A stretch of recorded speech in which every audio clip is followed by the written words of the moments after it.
ibu dan saudara-saudari terkasih. Salam sejahtera, salam damai beserta Yesus Kristus.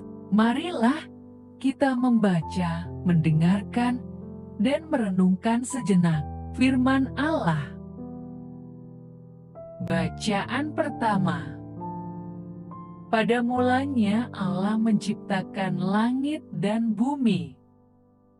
Pembacaan dari kitab Kejadian. Pada mulanya Allah menciptakan langit dan bumi. Bumi belum berbentuk dan kosong. Gelap gulita menutupi samudera raya. Dan roh Allah melayang-layang di atas permukaan air. Berfirmanlah Allah, jadilah terang. Lalu terang itu jadi. Allah melihat bahwa terang itu baik, lalu dipisahkannyalah terang itu dari gelap. Dan Allah menamai terang itu siang, dan gelap itu malam. Jadilah petang dan jadilah pagi, itulah hari pertama. Berfirmanlah Allah, jadilah cakrawala di tengah segala air untuk memisahkan air dari air. Maka Allah menjadikan cakrawala dan ia memisahkan air yang ada di bawah cakrawala itu dari air yang ada di atasnya. Dan jadilah demikian. Lalu Allah menamai cakrawala itu langit. Jadilah petang dan jadilah pagi, itulah hari kedua.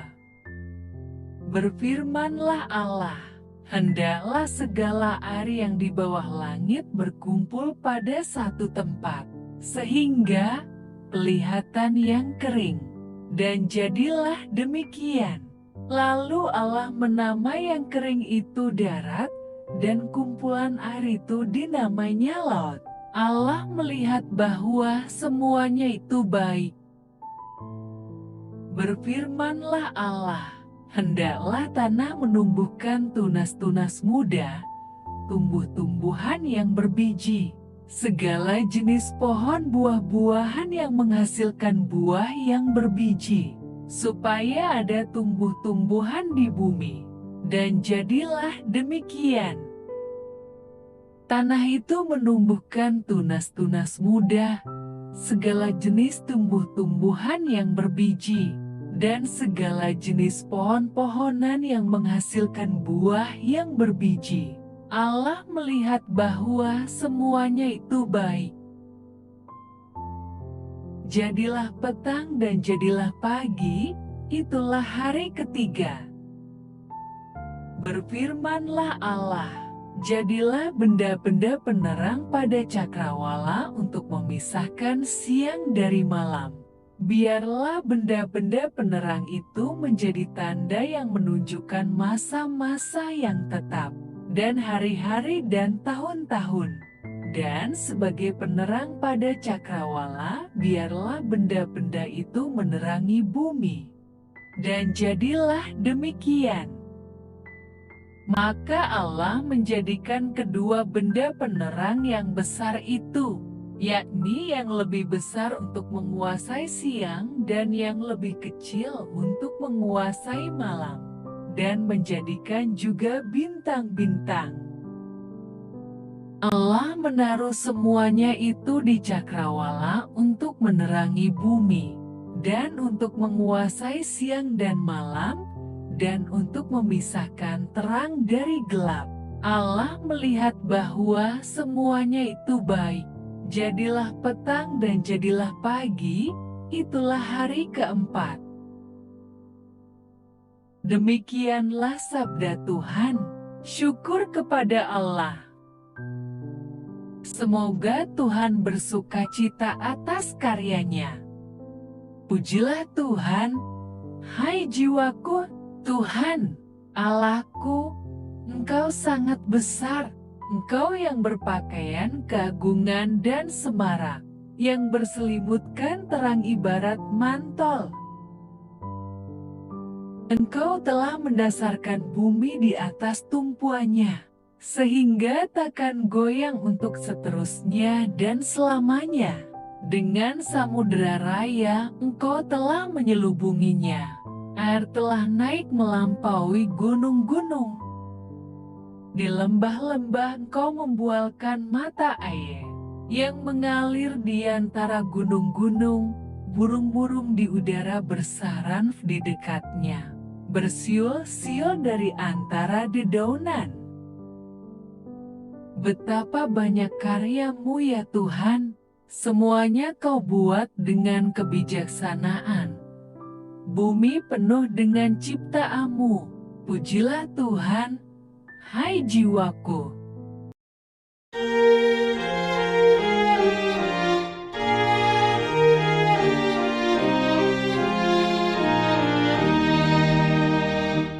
Alleluia, alleluia, alleluia. Yesus mewartakan kerajaan Allah dan menyembuhkan semua orang sakit. Alleluia, alleluia, alleluia. Tuhan bersamamu dan bersama rohmu. Inilah Injil suci menurut Markus. Pada suatu hari, Yesus dan para muridnya tiba di Genesaret. Ketika mereka keluar dari perahu, orang segera mengenal Yesus. Maka, berlari-larilah mereka ke seluruh daerah itu dan mulai mengusung orang-orang sakit di atas tilamnya kepada Yesus. Di mana saja kabarnya ia berada. Kemanapun ia pergi, ke desa-desa, ke kota-kota, atau ke kampung-kampung, orang meletakkan orang-orang sakit di pasar dan memohon kepadanya, supaya mereka diperkenankan hanya menjamah jumbai jubahnya saja. Dan semua orang yang menjamahnya menjadi sembuh. Demikianlah sabda Tuhan. Terpujilah Kristus. Bapak, Ibu, dan saudara-saudari terkasih dalam Kristus Yesus, melalui pembacaan Markus pasal 6 ayat 53-56, kita dapat menemukan kesan bahwa Yesus sudah menjadi selebritas. Ia dikenal oleh banyak orang, sehingga banyak orang berbondong-bondong ingin berjumpa dengan Dia. Beberapa perikop sebelumnya berbicara tentang Dia yang memberi makan 5.000 orang. Ia juga mampu berjalan di atas air. Dengan kemampuan itu, orang-orang sangat percaya atas apa yang dilakukannya. Akhirnya, entah orang kota, orang desa, semua membawa saudara-saudaranya yang sakit kepadanya untuk disembuhkan. Kemanapun ia pergi hal itu terjadi, termasuk ketika berada di pasar-pasar yang penuh orang sakit. Ia tidak menyembuhkan orang sakit di rumah-rumah ibadat. Dan semua orang sakit yang menjamah jumbai jubahnya menjadi sembuh. Penyembuhan yang dilakukan oleh Yesus, sebagaimana ditulis dalam Injil Markus, merupakan ikhtisar dan sifat umum pekerjaan yang dilakukan Yesus. Ia bekerja dengan semangat belas kasih. Sikapnya tidak berubah meski ia sudah dikenal banyak orang. Dampak dari belas kasih Tuhan adalah bertumbuhnya keyakinan mereka kepada Yesus. Ia adalah penyembuh yang mampu melakukan banyak mukjizat. Hingga saat ini Yesus terus bekerja menyatakan belas kasih-Nya. Iman kepadanya membuat mereka yang sakit menjadi sembuh, walau hanya menjamah jumbai jubahnya. Apa maknanya bagi kita?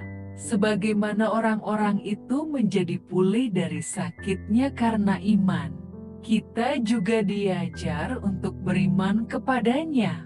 Iman mendatangkan rasa aman dan pemulihan. Marilah berdoa. Allah Bapa, sumber pengharapan, Engkau telah mengikat perjanjian dengan semua orang melalui Yesus yang terurapi. Semoga kami selalu berpegang teguh pada Dia dan berkembang menjadi umat yang patuh setia. Dengan pengantaraan Yesus Kristus, Putramu, Tuhan kami yang bersama Dikau, dalam persatuan Roh Kudus, hidup dan berkuasa Allah sepanjang segala masa. Dalam nama Bapa, Putra, dan Roh Kudus. Amin. Terima kasih sudah mendengarkan dan merenungkan firman Allah. Jangan lupa subscribe dan jangan lupa juga aktifkan loncengnya. Terima kasih, Tuhan Yesus memberkati.